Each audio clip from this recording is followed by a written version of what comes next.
से लेकर गुरुग्राम, लखनऊ, हैदराबाद, मुंबई, बेंगलुरु और पंजाब समेत 6 राज्यों में शराब कारोबारियों की शामत आ गई। ईडी ने इनके 35 से ज्यादा ठिकानों पर छापे मारे हैं। ये कार्रवाई दिल्ली के शराब घोटाले को लेकर की जा रही है। इससे पहले सीबीआई उप मुख्यमंत्री मनीष सिसोदिया के घर और लोकर की तलाशी ले चुकी है और उनके खिलाफ केस दर्ज कर उन्हें मुख्य आरोपी बनाया गया। सीबीआई ने सिसोदिया से लंबी पूछताछ भी की और सूत्रों के मुताबिक उनके घर से कई कागजात भी बरामद किए। लेकिन मनीष सिसोदिया ने कहा कि ना तो सीबीआई को कुछ हासिल हुआ और ना ही ईडी को कुछ मिलेगा। पहले इन्होंने सीबीआई के छापे मारे, उसमें कुछ नहीं निकला। अब ईडी के छापे मार लेंगे, उसमें भी कुछ नहीं निकलेगा। पूरी कोशिश ये है कि बस किसी तरह से जो देश में शिक्षा का माहौल बना, अरविंद केजरीवाल जी काम कर रहे हैं, उसको रोक दिया जाए, उसको किसी तरह से आगे बढ़ने से रोका जाए। लेकिन ये रोक नहीं पाएंगे। ये सीबीआई यूज कर लें, ईडी यूज कर लें, हर चीज यूज कर लें, लेकिन शिक्षा के काम को रोक नहीं पाएंगे, ये हमारी गारंटी है।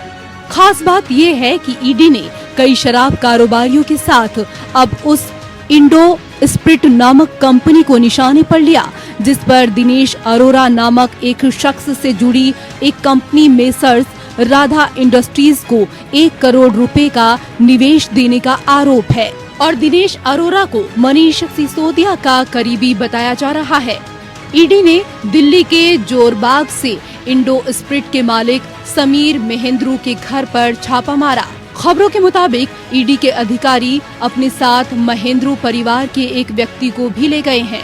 ईडी की छापेमारी ऐसे वक्त पर हो रही है जब एक दिन पहले ही भारतीय जनता पार्टी ने एक शराब कारोबारी के पिता का कथित स्टिंग ऑपरेशन जारी किया था। इस स्टिंग के आधार पर बीजेपी ने दावा किया कि कारोबारी के पिता वीडियो में ये कबूल रहे हैं कि आप सरकार नई शराब नीति के तहत कमीशन लेती थी और कारोबारियों को मनमर्जी करने की छूट दिया करती थी।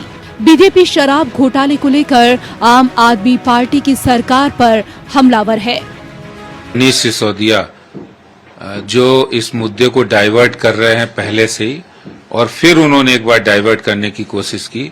सीबीआई ने आज बिल्कुल इसका खंडन किया, एक सिरे से इस बात को खारिज किया कि कहीं से कहीं भी वो जो जितेंद्र कुमार जो जिनको उन्होंने कहा है वो कहीं से कहीं इस केस में कहीं इन्वेस्टिगेशन में इन्वॉल्व नहीं थे और ये बिल्कुल फॉल्स स्टेटमेंट है, मिसचीवियस स्टेटमेंट है, बिल्कुल गलत है। इनकी पहले भी इस तरह की डाइवर्ट करने के लिए इस तरह की बातें कर चुके हैं।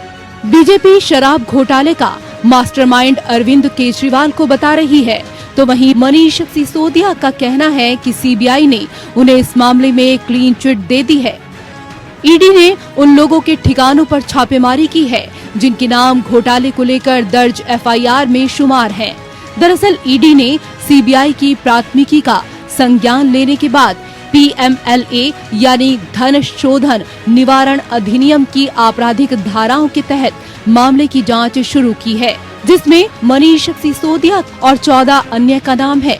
ईडी इस बात की जांच कर रही है कि क्या पिछले साल नवंबर में लाई गई दिल्ली आबकारी नीति के निर्माण और क्रियान्वयन में कथित अनियमितताएं की गई थी। वहीं सियासी हलकों में इस कार्रवाई को गुजरात और हिमाचल प्रदेश में होने वाले चुनाव से जोड़कर भी देखा जा रहा है।